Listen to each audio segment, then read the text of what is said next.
and flick. Oh, you flick too hard, damn it! Thor is back in shape. You know, we see the images, the videos, have you seen the trailer? And flick. But what's interesting to me is how they portray Thor getting back in that great, amazing God bod. From dad bod to God bod. It's time Thor set off on a new journey. Well, he got in shape. He went from dad bod to God bod. Battle ropes, jumping jacks. Does it look familiar? This is a typical weight loss advertisement. They portray a character, an overweight character, you know, an obese character, in this case in Thor. And when they decide to lose weight, what do they show you? They show you the moving part, the activities, you know, the exercise, the workouts they do, as if that's the main factor of their energy balance, them losing weight. For example, look at this Thai ad. Main character, fat, being ridiculed, decided to lose weight. What do they show you? Did they show you the diet? No, they show you the activity, the moving, you know, getting up a hill with this jugs of water, you know. Yeah, calling her a pig. And then suddenly, after some time, she's skinny. See the pattern? See how they portray losing weight?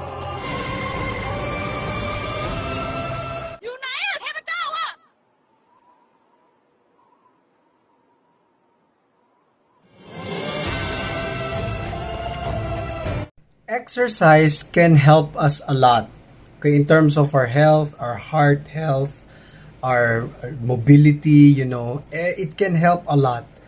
But that's not the main driver of your fat loss, of your energy burn. We have this idea that if we want to lose weight, we join a gym on January 1st, we start working out regularly, and eventually we slim down.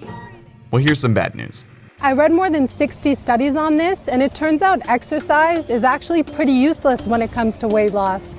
Dr. Kevin Hall at the National Institutes of Health has done some of the most important studies on exercise and weight loss. We need to rebrand exercise. Exercise isn't a weight loss tool per se. It's excellent for health. It's probably the best single thing that you can do other than stopping smoking to improve your health. But don't look at it as a weight loss tool. Exercise will definitely help you live a longer, happier life. It's just not the best way to lose weight. And the reason has to do with how our bodies use energy. You may not realize it, but physical activity is actually a tiny component of your daily energy burn. Exercise is not a good weight loss, fat loss tool. Why? I'll give you 3 reasons. Number 1, time. There are 3 main ways our bodies burn calories. These include your resting metabolism, so that's how much energy your body burns just for its basic functioning, just to keep you alive, basically. The other part of energy expenditure is the thermic effect of food, and that's just how much energy is required to break food down in your body. The third part of energy expenditure is physical activity. For most people, physical activity, that's any movement you do, only accounts for about 10 to 30% of energy use. If we want to get our calorie burn just through moving, you have to move or exercise for at least 2 hours a day. If you're a smaller person, longer. We can undo the calories that we burn off in exercise pretty quickly. It would take about an hour of running to burn off a Big Mac and fries. You'd have to spend about an hour dancing pretty vigorously to burn off 3 glasses of wine you might drink with dinner. An hour of cycling really intensely on exercise bikes to burn off about 2 donuts. And that's why exercise is best seen as a healthy supplement for a strategy that's focused on food. Number 2 is hunger. Exercise makes us tired, and that results to more hunger. I see this a lot, especially on women. And everything else doesn't stay the same. Researchers have found we make all kinds of behavioral and physiological adaptations when we start increasing the amount of exercise we're getting every day.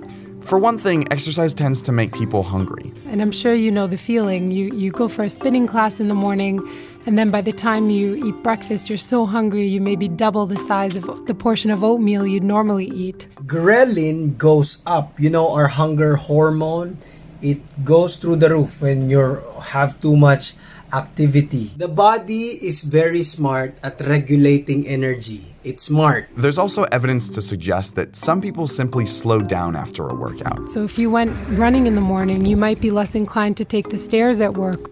If the body is so smart at regulating energy, that brings us to the last point, number 3, NEAT, non-exercise activity thermogenesis, which is just a fancy term for unconscious activity, everything you do outside exercise. These are called compensatory behaviors. They're basically the various ways we unknowingly undermine our workouts. Researchers have also discovered a phenomenon called metabolic compensation. As people start to slim down, their resting metabolism can slow down, so the amount of energy you burn while at rest is lower. That means that this bar might shrink as you start to lose weight. It's not a good weight loss tool because you might be moving in the mornings when you have the Thor workout, you know, the battle ropes, the jumping jacks, the burpees, everything, you know, high intensity, everything. But it makes you tired, so then the afternoon time you will notice that you don't fidget much, you don't move much, you just sit around, you find parking spaces that are near to you, you know, you don't move around that much. That's NEAT. Over which you have very little control. While 100% of your calories in are up to you, only about 30% of your calories out are in your control. We have 100% control of the energy we put in our bodies, but very little of the energy we put out of our bodies because it regulates energy. So, are you saying we don't need to exercise? No, what I'm saying is we should save time, exercise less. We should minimize hunger by exercising less, and we should be aware of NEAT. So we exercise less. We exercise to gain strength, to beat our previous self, not to burn calories. Now, in every rule, there's an exception. If you are the person who loves exercising, you know, moving around, then do it. By all means, do it every day. If it keeps you focused and really productive, do it. If this is helpful, go here, versusyouFitness.com. Get your free exercise guide. This is our free muscle course. We have 8 lessons here. It's all free. Enjoy!